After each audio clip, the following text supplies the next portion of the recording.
छोटी मोटी दुलाहिन दुर्गा मैया वरो शीतला मैया हो। मैया मोरी ठाड़ी भैनी जमुना के तीरथ केवटा पुकारली हो। छोटी मोटी दुलाहिन दुर्गा मैया रो शीतला मैया हो। मैया मोरी ठाड़ी भैनी जमुना के तीरथ केवटा पुकारली हो।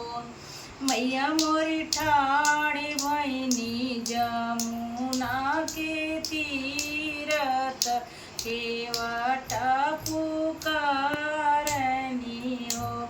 बुढ़िया मलाहिन गरभ बोलवा रोकुरभ बोले हो। मैया नाही हउए नैया के खेवैया त पवड़ी पर उतर जातू हो। मैया नाही हउए नैया के खेवैया त पवड़ी पर उतर जातू हो। अरे टूटी गई नैया से नेवरिया छटकी करुआइया गैली हो। मैया नाही हउए नैया के खेवैया त पवड़ी पर उतर जातू हो।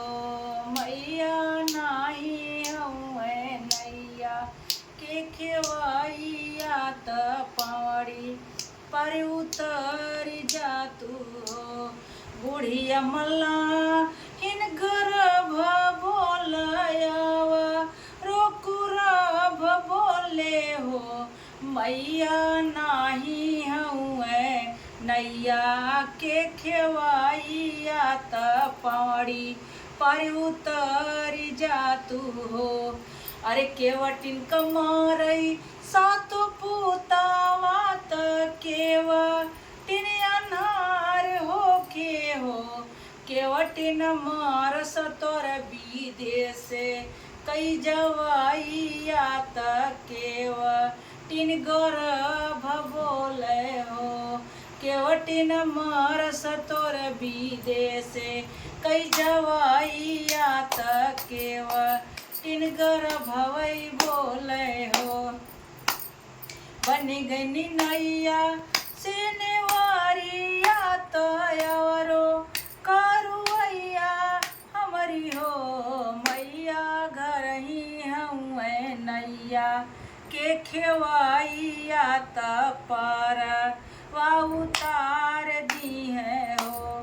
मैया घर ही हउए नैया के खेवैया त पर उतार दी है हो।